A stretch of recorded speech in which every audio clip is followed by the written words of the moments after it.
Olá, gente! Este é o 7º episódio do canal História e Outras Histórias. Por favor, siga, compartilhe e curta nosso conteúdo.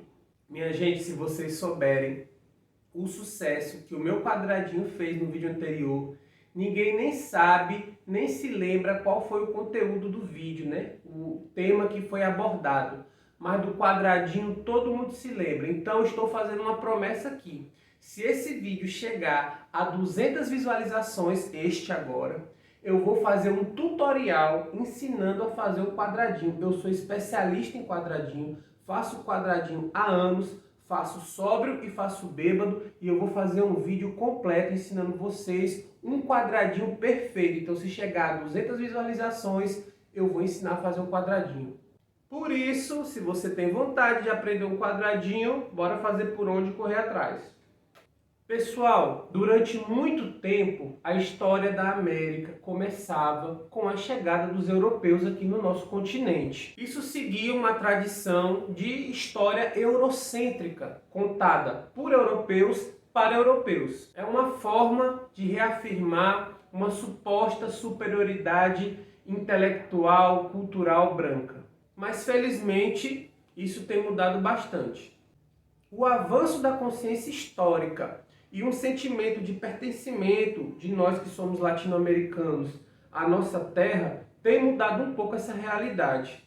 A história dos povos americanos não começa com a invasão e colonização genocida dos europeus. E é por isso que hoje nós vamos falar sobre a verdadeira descoberta da América.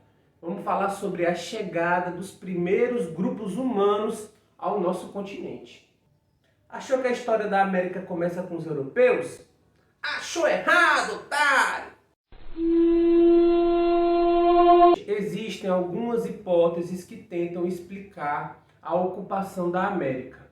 Por muito tempo, a teoria mais aceita foi a de Clovis, que é conhecida também como a teoria do Estreito de Bering. Como eu já disse no vídeo anterior, os seres humanos surgem no continente africano.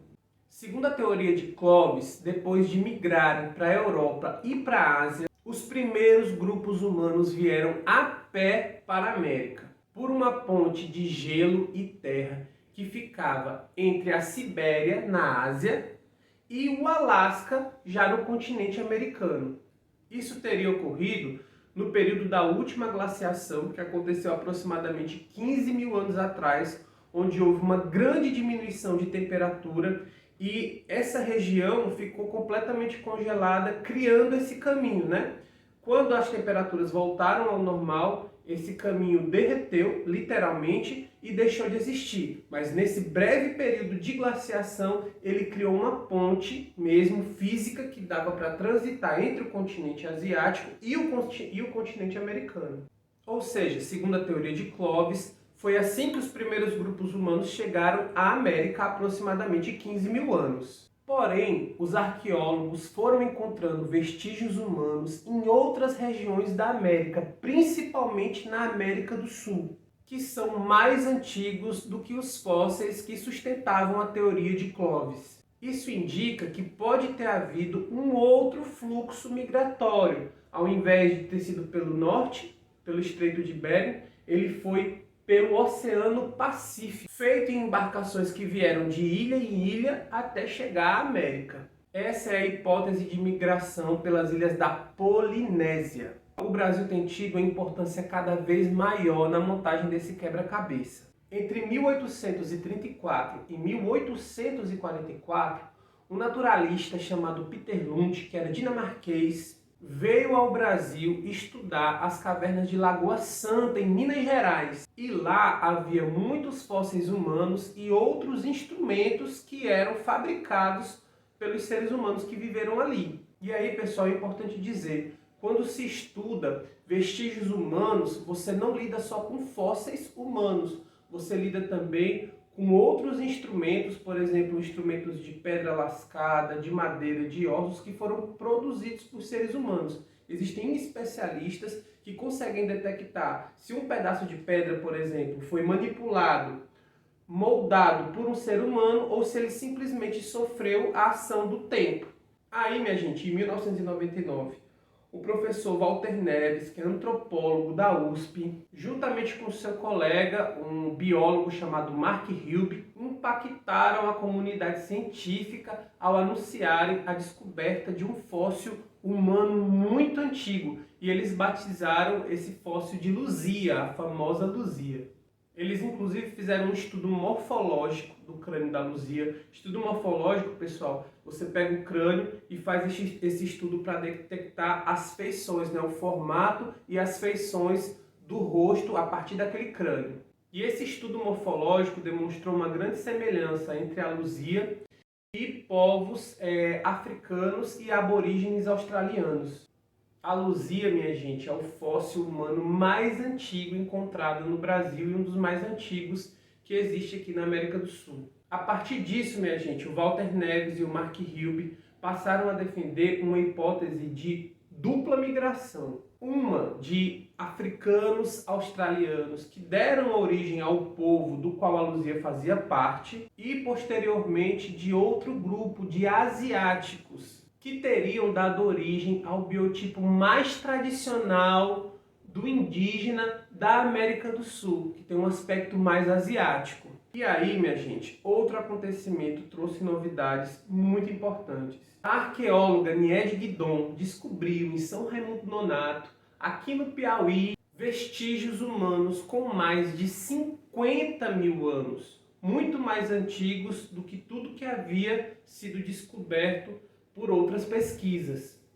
Em São Raimundo Nonato não foram descobertos fósseis humanos. O solo ali da região de São Raimundo Nonato é extremamente ácido e fica difícil preservar ossadas humanas durante tanto tempo. Mas lá foram encontradas fogueiras e inúmeros instrumentos utilizados por seres humanos e que datam desse período aí de 50 mil anos e até mais, como eu falei para vocês. O fato de não ter sido encontrado nenhum fóssil humano fez com que os estudos lá de São Raimundo Nonato da professora Niede Guidon fossem muito questionados pela comunidade científica. Em 2006, porém, um dos maiores estudiosos de pedras pré-históricas, um cara chamado Eric Boedar, afirmou que o material encontrado em São Raimundo Nonato, de fato, sem sombra de dúvidas, foi produzido por seres humanos. Inclusive o Walter Neves, que é aquele que descobriu a Luzia,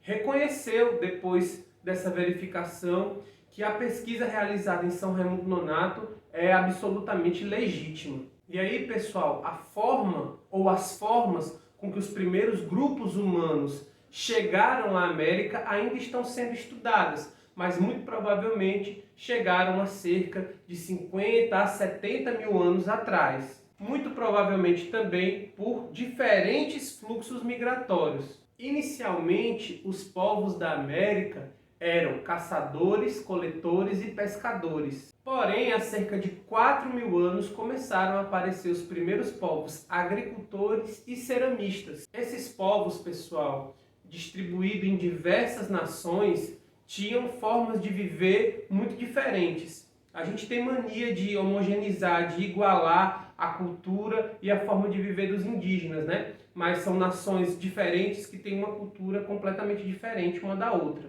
Algumas comunidades poderiam viver de uma forma mais simples e outras tinham um aglomerado humano maior e viviam em um nível de complexidade também maior, como por exemplo os povos do Xingu. Minha gente, é interessante perceber que em períodos e regiões diferentes, sem o estabelecimento de uma comunicação, os seres humanos se desenvolveram de forma parecida.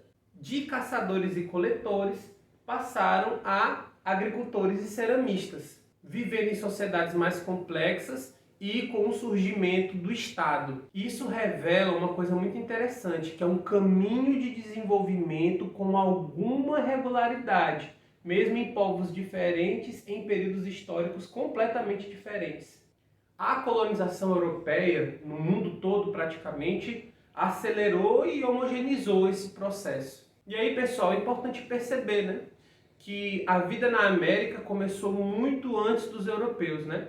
E os estudos, felizmente, têm sido mais aprofundados nos últimos anos, as pessoas têm dado mais importância a isso, como tem dado mais importância também à história de povos não europeus, né? A gente ficou muito tempo submetido no campo da história à visão de mundo a partir dos europeus. O mundo só começava, a história de um determinado lugar, de um determinado povo, só começava a partir do seu contato com o europeu, né? E isso, felizmente, tem caído por terra e a gente tem estudado de forma mais autônoma, mais independente.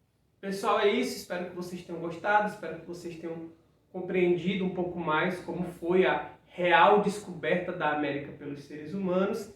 E eu aguardo vocês no próximo vídeo, viu? 200 visualizações aí tem, ó, quadradinho.